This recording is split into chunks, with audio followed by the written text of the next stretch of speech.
নির্বাচন কমিশন অবিলম্বে যে সকল সংস্কার প্রস্তাব আছে, নির্বাচন ব্যবস্থা সংস্কার কমিশন অনেকগুলো সংস্কার প্রস্তাব দিয়েছে, সেই সংস্কার প্রস্তাবগুলো আমলে নিয়ে নির্বাচন কমিশনকে পুনর্গঠন করতে হবে এবং পুনর্গঠন করে দ্রুততম সময়ের মধ্যে স্থানীয় সরকার নির্বাচন দিতে হবে এবং সেটা জাতীয় নির্বাচন যখন দেওয়ার কথা সরকারের পক্ষ থেকে বলা হয়েছে সেটাকে বহাল রেখে।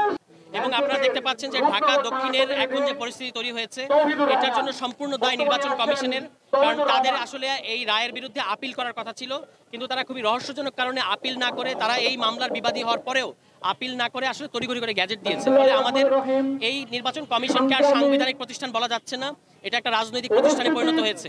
এখানে আমাদের যে পুরনো দাবি ছিল যে নির্বাচন কমিশন পুনর্গঠন করতে হবে, সেই দাবির সাথে আমাদের আরো একটা পুরনো দাবি স্থানীয় সরকার নির্বাচন, এই দুটোকে একসাথে করে আমরা বলছি যে নির্বাচন কমিশন অবিলম্বে যে সকল সংস্কার প্রস্তাব আছে, নির্বাচন ব্যবস্থা সংস্কার কমিশন অনেকগুলো সংস্কার প্রস্তাব দিয়েছে, সেই সংস্কার প্রস্তাবগুলো আমলে নিয়ে নির্বাচন কমিশনকে পুনর্গঠন করতে হবে এবং পুনর্গঠন করে দ্রুততম সময়ের মধ্যে স্থানীয় সরকার নির্বাচন দিতে হবে এবং সেটা জাতীয় নির্বাচন যখন দেওয়ার কথা সরকারের পক্ষ থেকে বলা হয়েছে সেটাকে বহাল রেখে। বারবার আমরা যখন জাতীয় ঐক্যমত্য কমিশনে গেছি আপনারা জানেন সেখানেও আমরা বলেছি যে ইসি পুনর্গঠন করা দরকার, আমরা সরকারকেও বারবার বলেছি যে ইসি পুনর্গঠন করা দরকার, এটা যার এখতিয়ারেই থাকুক। মোদ্দা কথাটা হচ্ছে যে একটা সাংবিধানিক প্রতিষ্ঠান আগামী নির্বাচন, প্রধান উপদেষ্টা বলেছেন যে তিনি বাংলাদেশ ইতিহাসে সবচেয়ে ভালো নির্বাচন দিতে চান, কিন্তু আমাদের কাছে সমস্ত আলামত দেখে মনে হচ্ছে সবচেয়ে ভালো নির্বাচন দূরে থাক, বাংলাদেশে যে সকল সুষ্ঠু নির্বাচন হয়েছে এবং যে স্ট্যান্ডার্ডের নির্বাচন হয়েছে সেই স্ট্যান্ডার্ডে একটা নির্বাচন এই কমিশনের পক্ষে দেওয়া সম্ভব না। ফলে আমরা, কারণ এটা পুরনো আইনে এবং ইতিমধ্যেই নির্বাচন কমিশন যতগুলো সংস্কার প্রস্তাবের বিরোধিতা করেছে এগুলো নজিরবিহীন, আমাদের কাছে মনে হচ্ছে তারা আওয়ামী লীগকে পুনর্বাসন করার একটা চিন্তা ভাবনা করছে। কারণ যখন বলা হয়েছে যে ফেরারি আসামিদেরকে নির্বাচনে অযোগ্য ঘোষণা করা হয়েছে, যখন বলা হয়েছে যে মনোনয়ন সরাসরি এসে দিতে হবে, যখন বলা হয়েছে যে আপনার যদি মানবতা বিরোধী অপরাধে আপনি অভিযুক্ত হন তাহলে আপনি নির্বাচন করতে পারবেন না, এই সমস্ত গুরুত্বপূর্ণ সংস্কারে তারা আসলে বিরোধিতা করেছে। এই কারণে আমাদের কাছে মনে হচ্ছে তারা আসলে তাদের নিরপেক্ষতা হারিয়েছেন এবং তাদের এই মুহূর্তে পদক্ষেপগুলো খুবই প্রশ্নবিদ্ধ। এই কারণে তাদের পক্ষে সুষ্ঠু নির্বাচন দেওয়া সম্ভব হবে না। এই কারণে আমরা বলছি যে এটা পুনর্গঠন করতে হবে।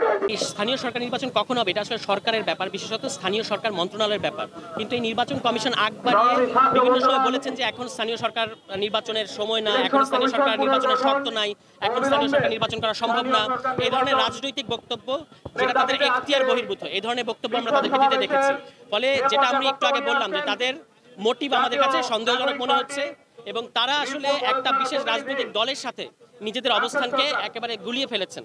এই কারণে আমরা বলেছি যে নির্বাচন, স্থানীয় সরকার নির্বাচন, এই দাবিটা তো আমাদের স্থানীয় সরকারের কাছে, তো তারা যখন আগ বাড়িয়ে বলেন যে এখন স্থানীয় সরকার নির্বাচন দেওয়া সম্ভব হবে না এবং এটা 2-3 বছরের ব্যাপার, তখন আসলে বোঝা যায় যে তারা আসলে সুষ্ঠু নির্বাচন করতে চান না, তারা চান যে কোনো উপায়ে একটা নির্বাচন করে একটা কোনো বিশেষ রাজনৈতিক দলের হাতে ক্ষমতা হস্তান্তর করতে। এইটার আমরা বিরোধিতা করে আসছি। এখন দাঁড়িয়ে গেছে একটা হচ্ছে নির্বাচন কমিশন পুনর্গঠন এবং আরেকটা হচ্ছে স্থানীয় সরকার নির্বাচন। সরকার যদি স্থানীয় সরকার নির্বাচনের সিদ্ধান্ত নেয় তবু এই নির্বাচন কমিশনের পক্ষে স্থানীয় সরকার নির্বাচন সুষ্ঠুভাবে দেওয়া সম্ভব হবে এরকম আমাদের কাছে মনে হচ্ছে না। ফলে স্থানীয় সরকার নির্বাচনের আগে ইসি পুনর্গঠন করা উচিত। দুষ্ট পুরনো ফ্যাসিবাদী আইন এবং তাদের রাজনৈতিক অবস্থান, তারা সাংবিধানিক প্রতিষ্ঠান হিসেবে নিরপেক্ষতা যেটা দেখানোর কথা ছিল সেটা তারা দেখাতে পারেন নাই এবং নির্বাচন এরকম একটা জটিল পরিস্থিতিতে একটা সুষ্ঠু নির্বাচন দেওয়ার জন্য যে ধরনের নিরপেক্ষতা এবং দক্ষতার প্রয়োজন হয় সেটা এই কমিশনের নয় বলে আমাদের কাছে স্পষ্টভাবে প্রতীয়মান হচ্ছে। সরকারের পক্ষ থেকে নির্বাচন কমিশন, নির্বাচন ব্যবস্থা সংস্কারের যে সমস্ত এজেন্ডা আছে তার মধ্যে কতগুলোকে ধরা হয়েছে আশু সমাধানযোগ্য, যেটা আপনি এই মুহূর্তেই করতে পারবেন, সেগুলোরই বিরোধিতা করছে নির্বাচন কমিশন। এটা খুবই রহস্যজনক। তো আপনি আগে ইসি পুনর্গঠন করেন, তারপর আপনি তো কোনো অ্যাসেসমেন্ট করেন নাই যে এখন আসলে স্থানীয় সরকার নির্বাচন দেওয়া যাবে না। জরিপগুলো কিন্তু উল্টো কথা বলছে। স্থানীয় সরকার নির্বাচন হচ্ছে গণতন্ত্রের প্রাণ ভ্রমণ। আপনি নির্বাচন চান কিন্তু স্থানীয় সরকার নির্বাচন চান না, এটা তো হতে পারে না। তাহলে আমাদের কাছে মনে হচ্ছে যে যারা জাতীয় সরকার নির্বাচনকে আগে আনতে যাচ্ছে তাদের কাছে গণতন্ত্র ইস্যু না, তাদের কাছে হচ্ছে তাদের ক্ষমতা যাওয়াটা মূল ইস্যু। তো স্থানীয় সরকার নির্বাচনটা দিলে আপনি স্থানীয় পর্যায়ে যে গণতান্ত্রিক পরিবেশটা এই মুহূর্তে বিরাজ করবে এটাকে তারা বিরোধিতা করছে। আপনি একটা জিনিস খেয়াল করে দেখেন, এনসিপির এখনো কোথাও কোনো কমিটি নাই। এমন না যে স্থানীয় সরকার নির্বাচন হলে এনসিপি জিতবে। যারা বড় রাজনৈতিক দল আছে যাদের এক সপ্তাহের মধ্যে নির্বাচন দিলে কম্পিট করার এবং জিতে আসার সম্ভাবনা আছে তারাই কিন্তু সুবিধা পাবে।